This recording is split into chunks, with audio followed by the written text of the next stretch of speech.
Bom, estamos aqui mais uma vez no canal do Instituto Agro Observatory, especificamente no nosso bloco intitulado Agri Observatory Entrevista.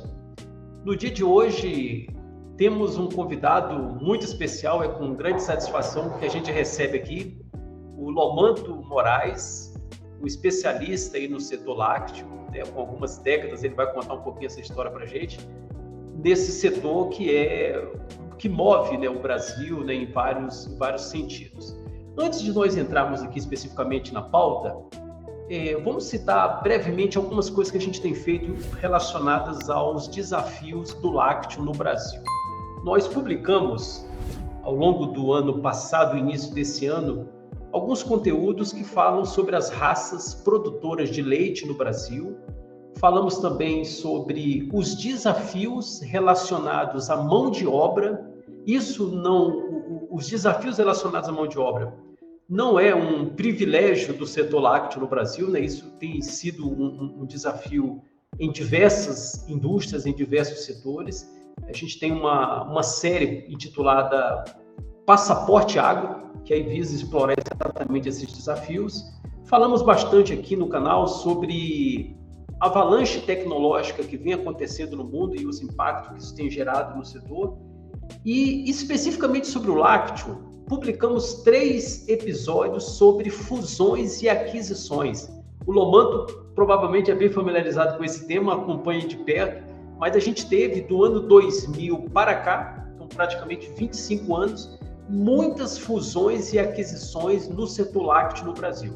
Talvez a Lactalis tenha feito o maior movimento, né, nesse quebra-cabeças aí de aquisições, mas também temos outras empresas, como a própria, uma surpresa, eu acho que para muitos, né, a fusão de Betânia Lácteos com a Embaré também chamou bastante atenção. Então, depois, se você quiser mais detalhes, tem 3 episódios dedicados a esse tema aqui no nosso canal. E a nossa última publicação foi Desafios do Transporte de Leite Cru no Brasil. E quando a gente pensa, às vezes, né, Lomanto, o cidadão, a dona de casa, chega no supermercado, olha lá várias caixinhas de leite e só tem o trabalho de escolher qual que ela vai levar para casa. Normalmente a decisão está em cima de preço. Algumas pessoas têm ainda uma paixão por uma marca, né, está associada àquela marca, mas normalmente essa decisão se dá por preço. E pouca gente conhece o desafio que é toda essa cadeia, né? Após a ordenha, o tempo que se tem e todo um cuidado para transportar esse leite, que no final do dia é um alimento, né, por meio de caminhões para abastecer a indústria.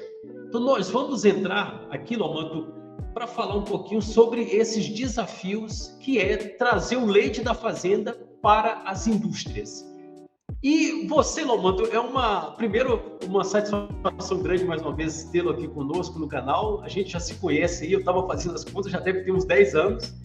E uma coisa que é em comum nós temos é o fato de termos nascido ou ter uma relação com o campo, né, com a roça, como era falado antigamente, desde a infância, né? Eu nasci numa roça, na fazenda do meu avô, né, a Fazenda Bom Gosto, lá no sul da Bahia, e eu vivi na roça até os 8 anos de idade. Então, essa relação com o gado de leite, né, o processo da ordenha, né, eu tirar o leite ali do curral, era uma coisa que fazia parte da minha infância.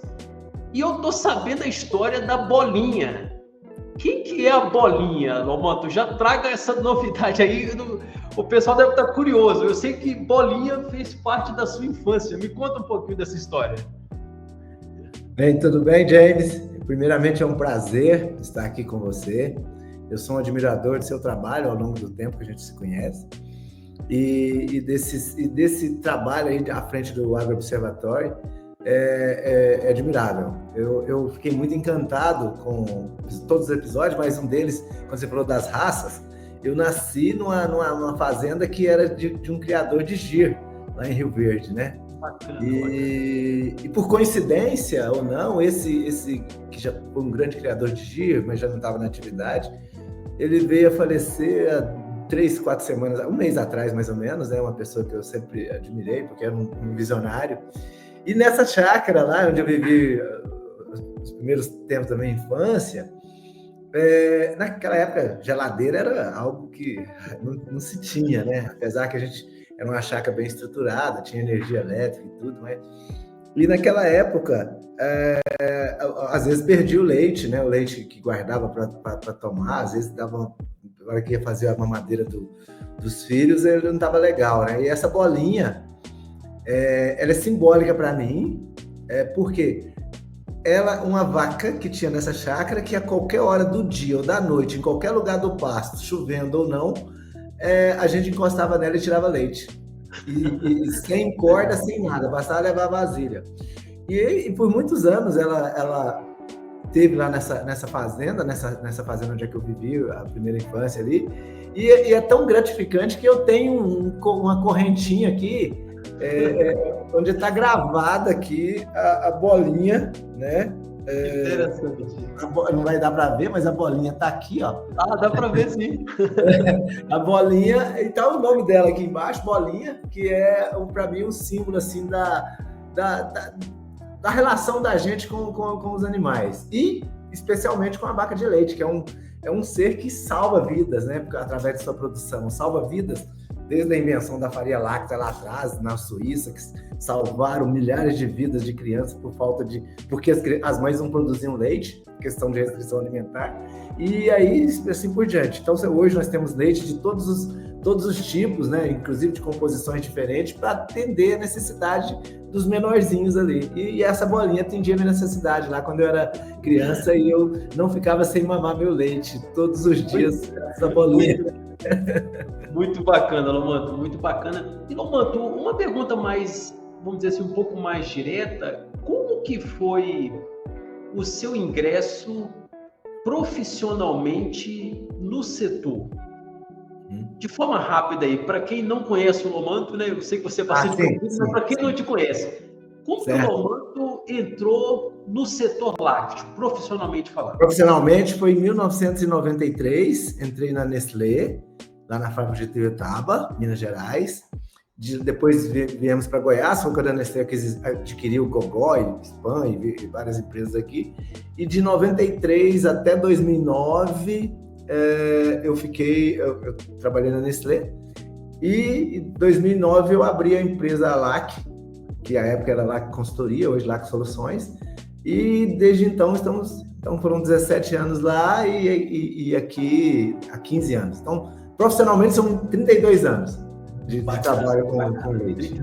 Bom, já tem muita história para contar. Bom, mano, para a gente ir direto aqui no nosso tema, né? Então, como eu comentei, a gente teve um episódio que fala sobre os desafios do transporte de leite no Brasil, né? Mostrando a complexidade que é esse transporte. E, obviamente, para o cidadão comum que não conhece esse dia a dia, a segurança que a gente tem que passar de que existe uma regulamentação.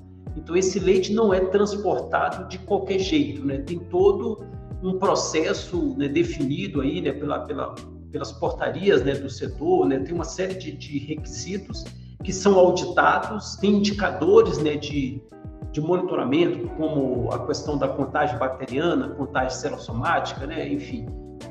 Mas, Lomanto, vamos entrar nesse ponto aqui, que é um setor que você conhece bastante, para aterrissar aqui o conhecimento de quem está nos assistindo.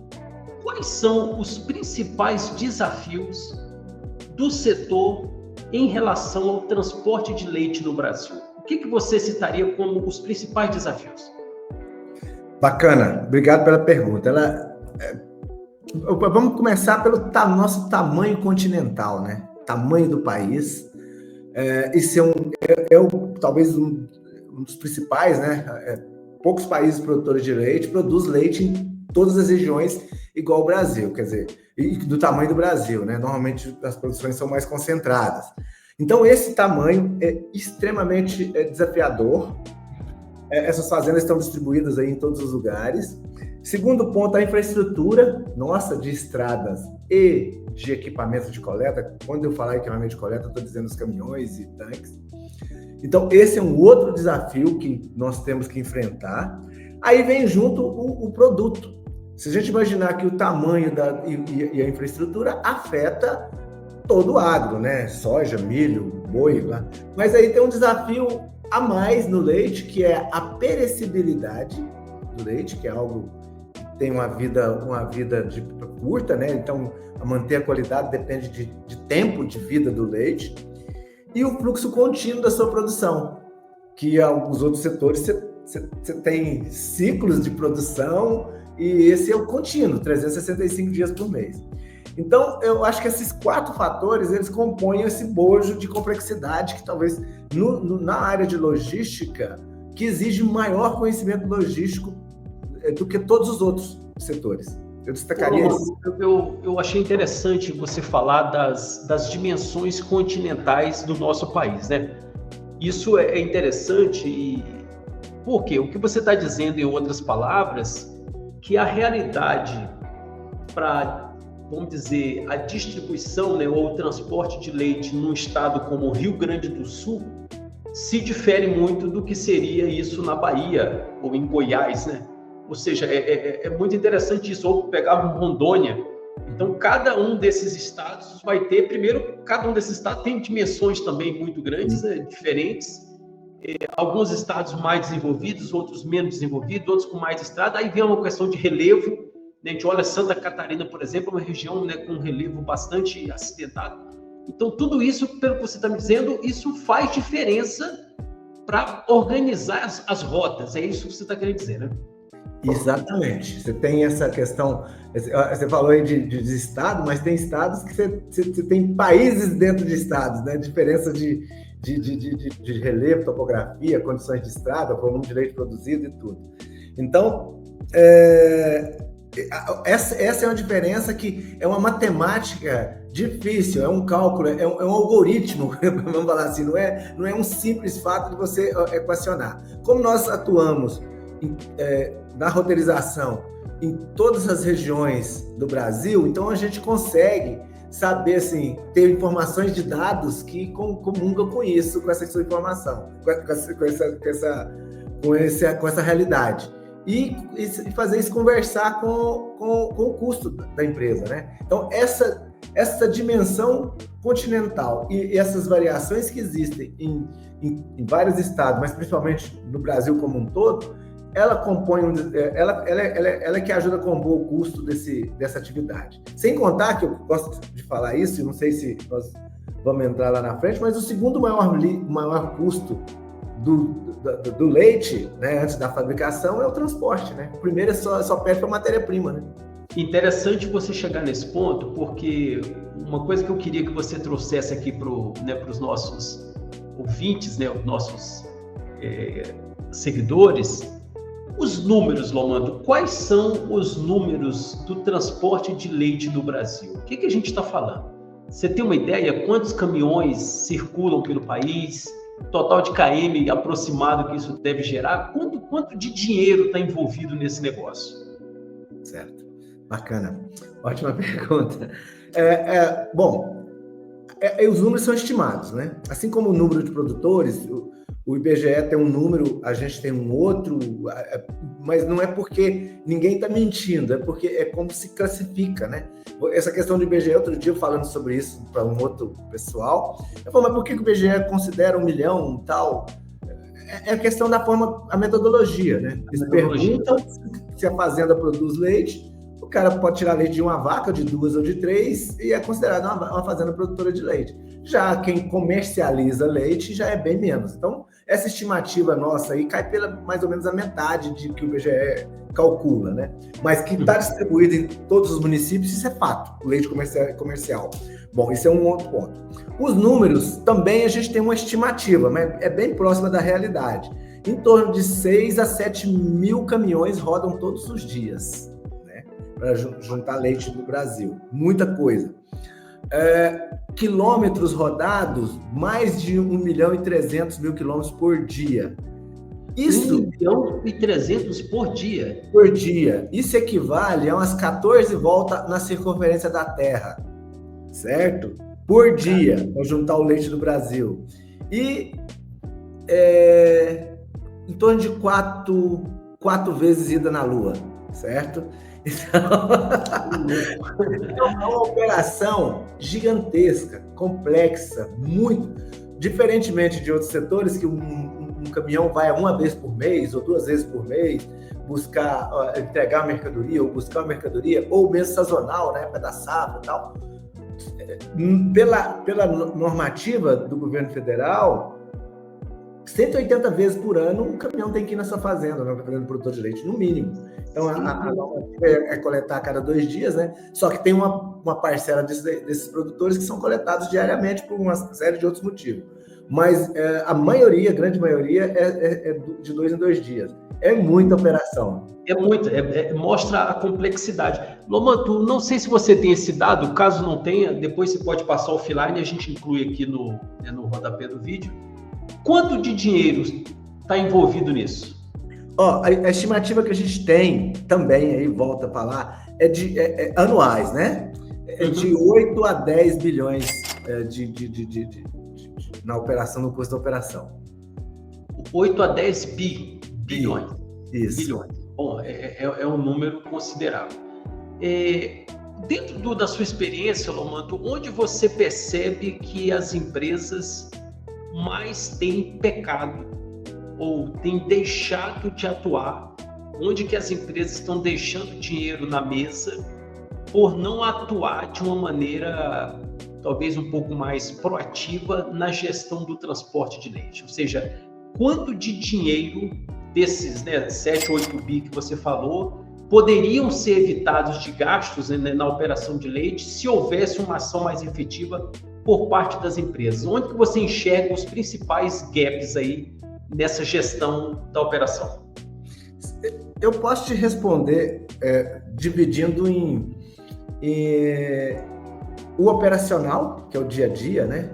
Que é o dia a dia ali, a própria distribuição das rotas, a melhor estratégia de coleta, o melhor plano de voo, vamos chamar assim, que é a liberação desses equipamentos para juntar o leite, e até chegar numa questão mais estratégica, que é da melhor distribuição da produção, ou mesmo de equipamentos mais sofisticados, de maior volume, maior capacidade.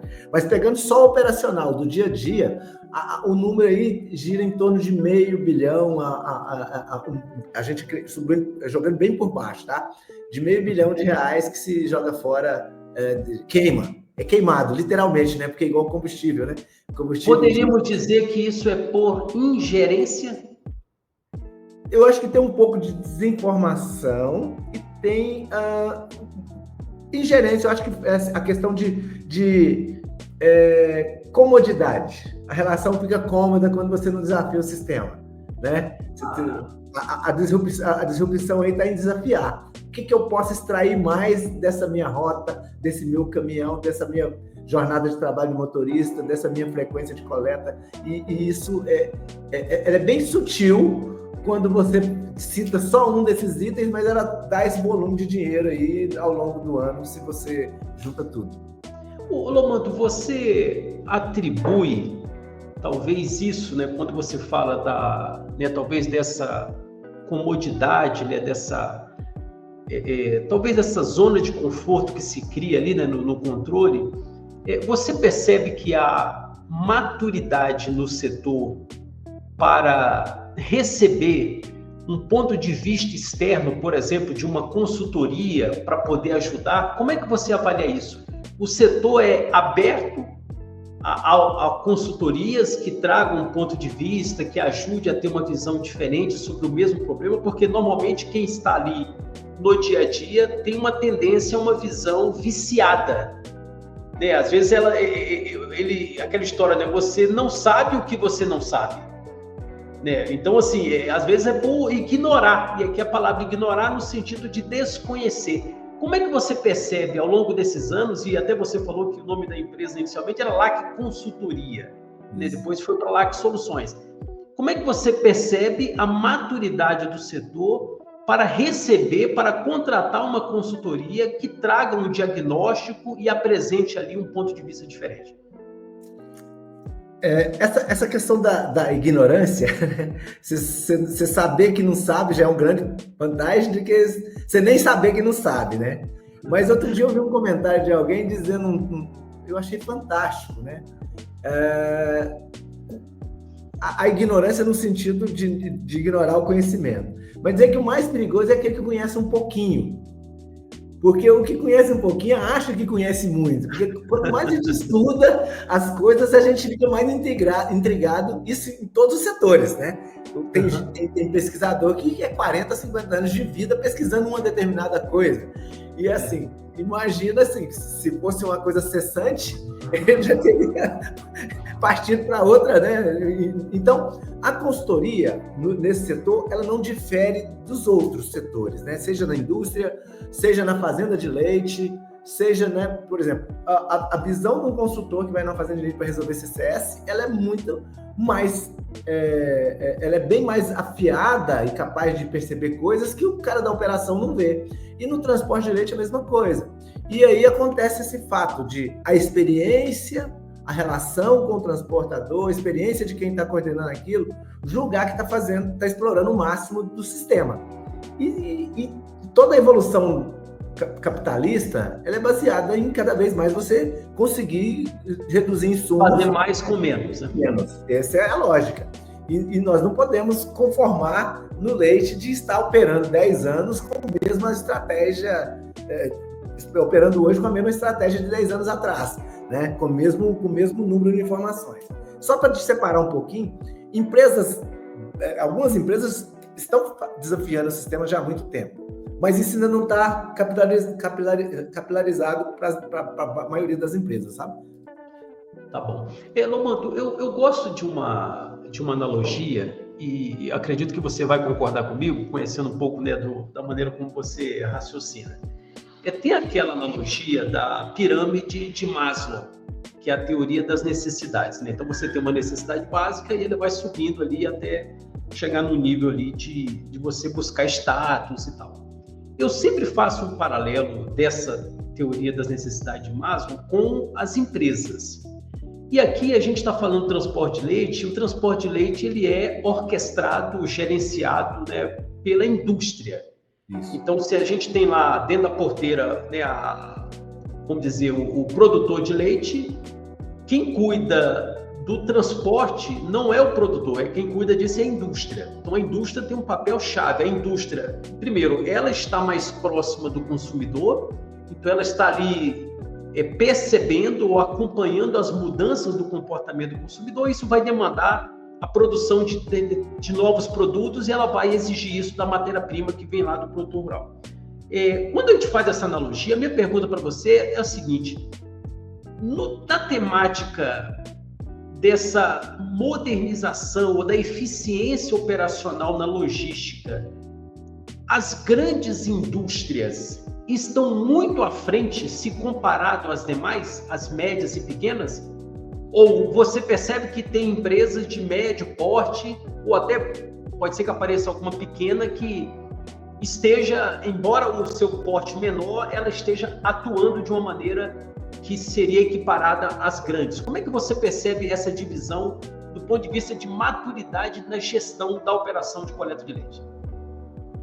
É uma pergunta difícil de responder no sentido de separar por tamanho, mas existe sim uma diferença grande de empresa para empresa na busca dessa maior competitividade. E nem sempre por tamanho, tá? Tem empresas de tamanhos consideradas grandes empresas que estão num processo bem acelerado de transformação e de buscando mudanças e eficiência cada vez mais. E tem empresas que estão imaturas nisso. É óbvio que essa maturidade, considerando a pirâmide, né, de Maslow, talvez ela esteja priorizando outras coisas, mas pelo tamanho dela, ela já deveria estar superando essa, porque apesar de parecer complexo, é mais uma atitude. Eu quero explorar melhor e começar a ver onde é que está, que às vezes tem gargalos mesmo na infraestrutura. Lembra daquele desafio que eu te falei, né? Às vezes tem gargalos na infraestrutura que não permite tanto esse crescimento, mas pelo menos você dá nome aos bois. E à medida que você dá nome aos bois, você começa a colocar aqui no seu plano estratégico de resolver esses gargalos, esses gaps. Ô Lamanto, eu gostei da sua pergunta, eu vou só fazer mais uma aqui dentro desse tema, porque me chamou a atenção. Você trouxe lá aquele número na ordem de 7 a 8 bilhões que é gasto, né, dentro dessas operações, e agora você trouxe um outro dado que preocupa, né, bastante. Você está dizendo que existem grandes empresas que, mesmo sendo grandes, elas não têm dado a devida atenção para esse tipo de otimização que pode ser feito. Ou seja, claramente essas empresas estão ignorando a quantidade de dinheiro que está ficando na mesa por não olhar para esse problema com, vamos dizer, a metodologia, fazer um diagnóstico adequado para isso. Aí vamos entrar num ponto que eu até acho legal, sobre o que é a roteirização. Vamos desmistificar isso para qualquer pessoa que estiver aqui nos assistindo entender. Eu, enquanto pessoa física, não consigo sair de casa para ir no escritório ou para ir em algum lugar sem pegar um navegador GPS, Google Maps, Waze, e colocar ali como é que está o tempo, as condições de trânsito. Então eu coloco origem, destino e ele me dá ali Isso é uma roteirização? O que difere essa roteirização aqui, eu vou chamar simples, de ir do ponto A para o ponto B, de uma roteirização, né, que você fala muito bem aí, né, quando eu acompanho os seus conteúdos? É uma roteirização. E até no mercado, essa denominação roteirização, a gente tem tentado classificar a roteirização com inteligência logística. Porque sair de um ponto A para o ponto B, ou do ponto A, B, C e D, você vai pegar vários colegas seus na estrada, você vai colocar no seu carro para poder ratear o percurso, então você vai sair do ponto A, no C, no D, no B. Pode ser que você calculou mal, você tem mais colegas do que banco no carro, você pode ter calculado mal, podia ter passado para a rua A e a rua B, que era mais curta ou com menor fluxo. Então, você roteirizou. Agora, a eficiência da roteirização. Então, quer dizer, uma pessoa, um operador de laticínio, de logística de laticínio, ele está roteirizando, mesmo que seja um mapa pendurado na parede, ali com a posição dos produtores. Agora, aquilo tem colocado inteligência no sentido mais amplo da palavra, né? No sentido mais profundo, para atender as necessidades, né? Atender as restrições daquela rota. Vou dar um exemplo. Então, você imagina assim, contando uma história bem rápida, né? Eu tenho um laticínio que tem 1.000 produtores esparramados em 8 ou 10 municípios. E essas estradas que esses produtores... as estradas que os caminhões vão passar tem da maior diversidade possível, estrada duplicada, estrada de asfaltamento simples, de via simples, estrada vicinal cascalhada, estrada com buraco, com dificuldade de passar, mata-burro que suporta peso de determinado caminhão e outro já não suporta, pátio de manobra que cabe um caminhão e outro não cabe, volume de leite diferente. E aí, horário da coleta. Horário de coleta, restrição de horários, restrição por segurança, que talvez está na beira da rodovia e tal. E o cara tem 40 caminhões para poder juntar esse leite todos os dias. Imagina essa complexidade, você consegue contemplar tudo isso, sem contar que nós temos um outro desafio aí, mudança climática, né? Que a cada dia, a chuva por natureza, 100 anos, 200 anos, ela tem um comportamento meio, em determinadas coisas, destruidor ou transformador, vamos falar assim, né? Em termos de infraestrutura, mas agora com esses fluxos maiores, mais desafio ainda. Então, você imaginar tudo isso afetado por um clima que às vezes nos dá algum susto, você fazer isso na cabeça, manualmente, fazer a melhor opção, e com um produto que perde. Não é uma soja que você está colhendo lá no seu silo, guardado, um boi que está na invernada ali, por mais de uma semana ou duas, esperando a chuva passar, ou 2 dias ou 3 dias, não vai fazer diferença. O leite, você não tem esse tempo, entendeu? Deixa eu ver, então, se eu entendi. Você está falando o que difere de uma roteirização que a gente faz no Waze, no Google Maps, né, sair do ponto A para o ponto B. Quando a gente leva isso para a realidade do transporte de leite, você tem ali uma indústria, sei lá, tem uma frota de 40 veículos, pegando o exemplo que você trouxe, e ela precisa, às vezes, visitar ali 1.000 pontos, né, 1.000 fazendas. Ou seja, não é só sair do ponto A para o ponto B. você citou aí, né, fui anotando aqui, deu pelo menos umas 15 variáveis diferentes para combinar. Então, você fazer uma combinação desse grupo de variáveis, ou seja, eu tenho 40 caminhões para visitar 1.000 fazendas e ainda tenho esse conjunto de variáveis para ser atendidos, né? Então, é aí que está a complexidade. Então, se existe essa complexidade do ponto de vista humano, eu estou entendendo que é impossível. Isso requer alguma ferramenta, alguma tecnologia. Como é que está isso hoje no mercado? No primeiro momento, quando você falou, eu imaginei uma planilha Excel, mas eu já vi que também não vai dar. Como é que é feito isso hoje? A partir do princípio que você faz isso, tem várias empresas que estão fazendo isso. A gente parte do princípio que é bem provável que está perdendo oportunidade, né? Tem algumas oportunidades ali, seja por taxa de ocupação, densidade, horário, tal, alguma coisa está... Hoje temos ferramentas, né? E já há algum tempo, que ajuda muito, ajuda não, ela realmente é o cerne de você trazer todas essas variáveis, que eu falei, você falou umas 15, mas ainda tem mais. Você tem jornada de trabalho do motorista, você tem restrição de horário de descarga na fábrica, você tem, às vezes, restrições de empresas que têm restrições de horário do motorista trafegar por questão de segurança. Você tem 1 milhão de variáveis. Pode ter ali um ponto de transbordo, né? Que vai ser necessário. Exatamente. Então, você tem uma série... O que hoje nós fazemos? Colocando essa alta capacidade de dar as melhores opções para o laticínio. Coloca tudo isso no nosso sistema, que chama Axiodes, que é o sistema que nós trabalhamos, e juntamente com a inteligência, e aí as inteligências humanas são fundamentais, tanto de quem opera lá, a pessoa do laticínio ou as pessoas, fornecendo, acurando, né? Eu não sei se tem essa palavra, mas dando resposta, acurácia nas informações, nos dados que vão sendo imputados no sistema, e os nossos operadores que vão trazendo tudo isso juntamente com a máquina. Então, essas três inteligências, 2 humanas e uma artificial, vai buscar as melhores opções. Isso dentro daquela realidade, daquele momento. Qualquer outra variável que entrou, ou mudança de variável, você consegue imputar isso novamente no sistema e trazer de volta a melhor opção. Então, imagina que deu uma chuva, a melhor opção hoje era fazer tantos quilômetros aqui nesses 40 produtores, dia de hoje.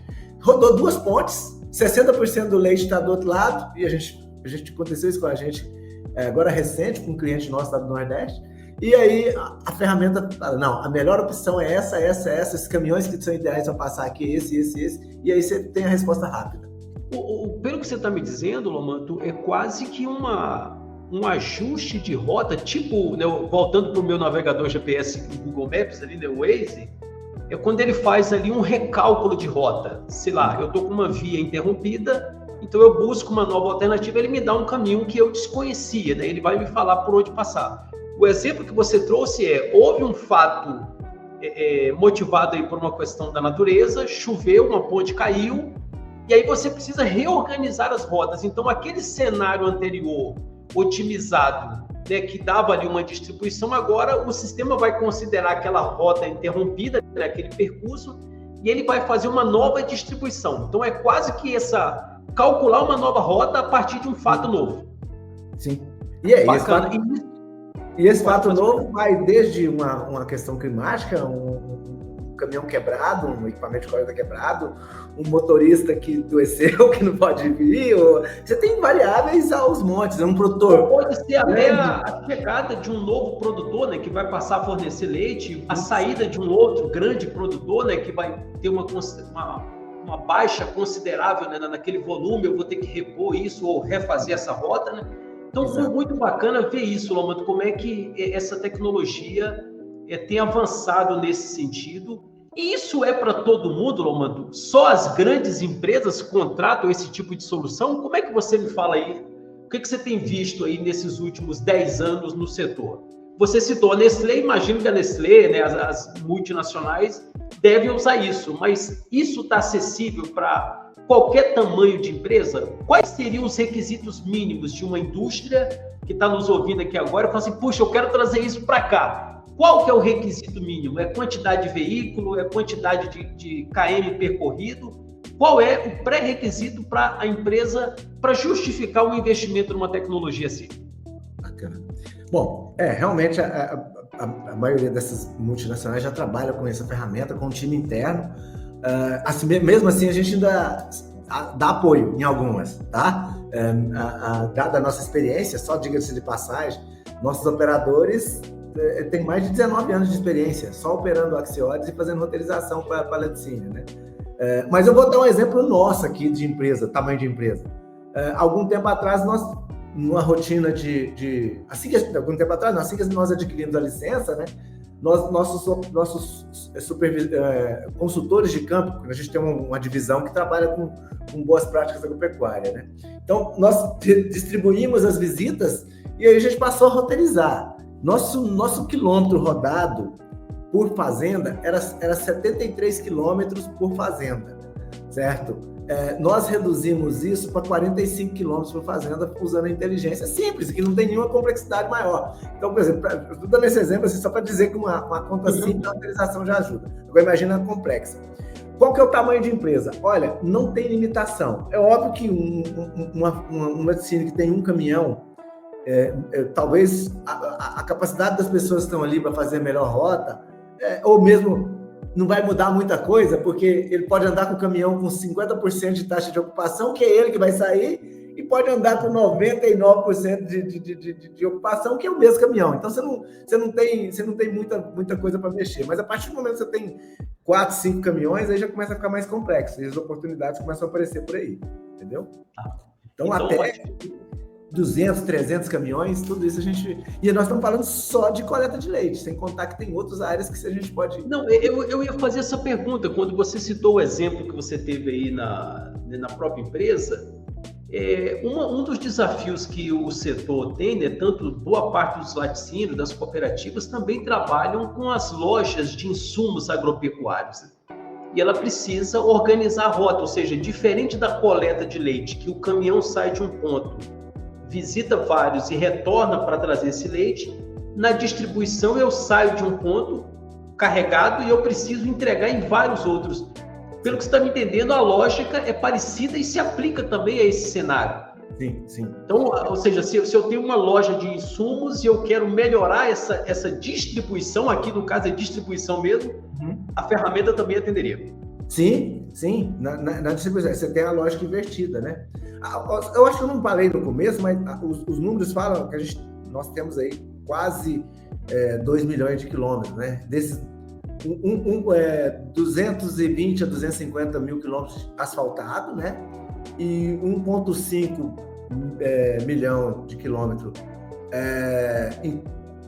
cascalhado, conhecido e tal, e mais alguma coisa aí que não é tão conhecida, assim, não tá que somos de fazenda para fazenda, né?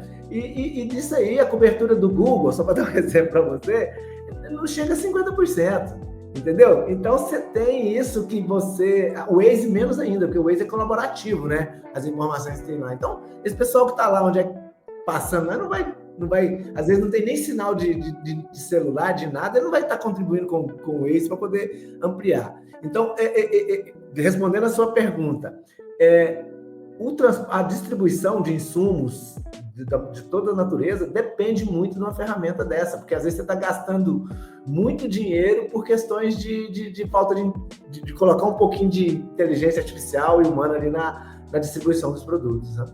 Bacana, eu acho que tem um ponto aí, talvez aplica, né, para principalmente as cooperativas que oferecem isso como um benefício para o cooperado, as visitas técnicas nas fazendas, né? Às vezes as empresas têm uma quantidade de profissionais, né, usa veículos próprios, às vezes alugado, e precisa organizar melhor essas rotas dessa equipe técnica, né, para exatamente otimizar custo.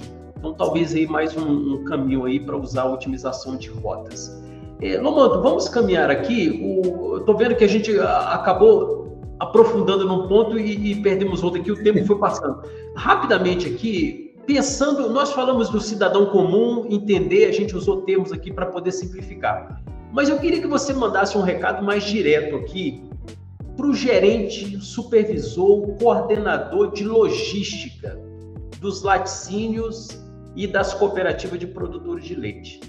quais são os KPIs, né? Quais são os indicadores-chave para se monitorar a performance da coleta de leite ou de entrega, né? Como é que eu uso com inteligência hoje a tecnologia nesses processos? O que você diria? Os 5 pontos para que esses gestores tenham ali um termômetro de que se ele está eficiente ou não, ou se ele está mais próximo da ineficiência ou está mais próximo da eficiência. Tá. Bom, o que se tem usado de indicadores, né, é a taxa de ocupação e densidade. Taxa de ocupação é a capacidade de leite que você coloca, máxima para colocar naquele caminhão, programada, né? Você programou aquele caminhão para ter uma taxa de ocupação de 80%, 90%, 95%, 98%, não importa, né? Essa é a taxa de ocupação. E um outro indicador, que esse é bem universal, vamos falar assim, que seria a densidade. Litros de leite carregado por quilômetro rodado, certo? Então, quanto maior o litro de leite eu carrego por quilômetro rodado, é sinal que eu estou sendo mais eficiente. Mas no final das contas, o final da linha, o final do dia, é o que você consegue economizar com a ferramenta em reais por litro de leite. Esse é o que paga a conta e que te diz, olha, eu tô no caminho certo, eu estou explorando bem meus recursos, eu não estou desperdiçando recursos. Isso eu estou falando no operacional, não estou falando nem na parte de estratégia, de outros usos da ferramenta que a gente está fazendo para várias outras empresas, para várias empresas aí no mercado. Então, assim, só para dar um número para você, a densidade, que seria uma medida universal, vamos falar assim, né? Porque ela não pega a tarifa que você paga, nem nada, né? Mas ela tem uma variabilidade tão grande no Brasil, a gente trabalha em regiões que a gente tem 20 litros por quilômetro rodado, 20 litros de leite. A maior parte das empresas está ali entre 50, 60, 80, e tem aquelas pontas lá que o cara está trabalhando com 280 de litros de leite por você imaginar o tanto que nós temos de disparidade aí por uma série de coisas. Esse que está trabalhando com 100 para cima, ele tomou decisões estratégicas lá atrás. E que é uma das coisas que a gente ajuda as pessoas a tomar essa... Lomano, você trouxe um fato interessante que eu gosto muito de abordar, né, com os gestores, essa jornada, né? Não é uma mudança que se faz de uma vez só, né? Ou seja, eu pressuponho que o trabalho que você faz aí pela LAC, no primeiro momento, faz ali um diagnóstico naquela empresa, você entende se aquilo ali está com um mato alto, e você começa ali um plano de otimização, né? Então, pode ser que nos primeiros meses você vai reduzindo de um jeito, vai chegar uma hora que o nível de otimização diminui um pouco, mas a empresa atinge uma performance muito boa, né? Então, tem uma jornada. Então, ou seja, começar o quanto antes, porque você tem ainda muitas etapas aí para serem desenvolvidas. Lomano, vamos entrar num capítulo aqui para a gente caminhar já para o encerramento. Fala-se muito hoje de 2 palavrinhas que estão na moda. Uma delas é data-driven, ou seja, a gestão em cima de dados. Boa parte do que você falou já explica isso, ou seja, como que eu uso os dados para melhorar as decisões que eu tomo aqui na empresa. O que você tem visto, Lomano, no contexto do setor lácteo, seja na logística ou não, de utilização de inteligência artificial, de machine learning? Você já tem visto isso aí no dia a dia? Algum exemplo de uso? Como é que você me comenta? Sim. Você já, não vou repetir, para não dar tempo, né? Mas à medida que você vai alimentando o sistema, ele vai ficando cada vez mais responsivo, vamos falar assim, vai dando respostas mais objetivas e você começa a precificar os seus gargalos, né? Bem rápido, né? Por exemplo, às vezes a intenção do cara é melhorar a densidade e tal, e não consegue por questões de capacidade de peso de caminhão de passar em alguma fazenda, matar burro com infraestrutura baixa e tal. Você consegue ver isso no sistema e falar, olha, ao invés de você trocar de equipamento agora, você tem que estimular o produtor a pôr um matar burro mais forte em algumas regiões, para que você passar de caminhão de 6 ou 8 mil para um caminhão de 12, 15 mil. A capacidade da região de produzir tá ótima, mas você não tem condição de colocar um equipamento mais robusto. Isso é um exemplo de vários... Então, bacana, o que você está falando é a retroalimentação do sistema, ela vai ajudando a você a achar esses pontos de gargalo, né? Ou seja, a própria ferramenta pode trazer esses insights, né? Isso, e você influencia na estratégia, né? Qual que é a melhor estratégia para melhorar a minha eficiência? Aí você vai buscando isso lá na frente. Né? Boa, boa. Ou seja, você sai de uma decisão pautada em feeling, né, de chute, né, ou inferência, e vai partir a tomar essas decisões em cima dos dados. Certo. Um outro tema, Lomanto, não menos importante, é a questão dos temas ligados à sustentabilidade, né? Tem uma expressão em inglês que é responsible business, ou negócios responsáveis, que abarca ESG, sustentabilidade, descarbonização. Como que as soluções que hoje a LAC oferece podem contribuir para isso? Lembrando que a gente está no ano 2025, o ano da COP30, que vai acontecer no Brasil, aqui em Belém do Pará. Como é que você tem visto essas discussões nas empresas também sobre descarbonização ou agenda de sustentabilidade? Bacana. Olha, é um assunto que a gente está tendo com algumas empresas. Acredito que tem que ampliar, temos que ampliar. Vou dar um número para você, baseado naquele número que eu falei lá atrás, em torno de 6, 7 mil caminhões rodando todos os dias, né? Então, considerando essa densidade média aí, que está em torno de 40, 50 litros por quilômetro, 50 litros de leite por quilômetro rodado, se a gente tem uma melhora de 20% disso, que é mixaria, né? Eu estou colocando aqui 20% de 50, então, quer dizer, eu melhorei 10 litros, né? Eu saí de 50 para 5 litros, né? Saí de 50 para 55 litros de leite por quilômetro rodado. Isso daria um impacto de 200 quilos de CO2 retirado da atmosfera por dia, né? Se você pegar isso no ano, só multiplicar, né? Dá milhões. Eu tenho a conta aqui, mas eu não estou achando aqui. Mas é só fazer essa conta certa. Equivale a 3 milhões de árvores plantadas por ano.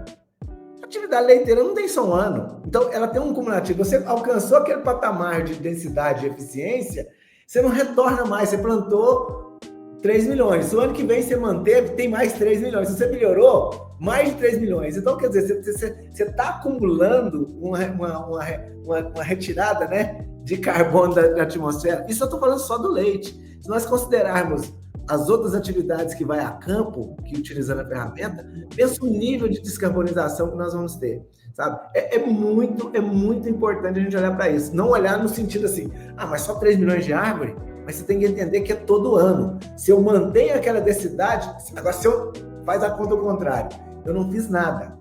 É 3 milhões esse ano, o ano que vem mais 3 milhões, outro ano que vem mais 3 milhões.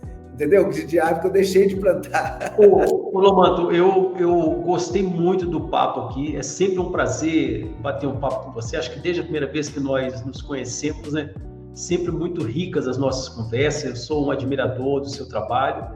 Né? Sempre falei que você é um empreendedor, um cara visionário e muito sábio, né? na maneira como coloca as coisas.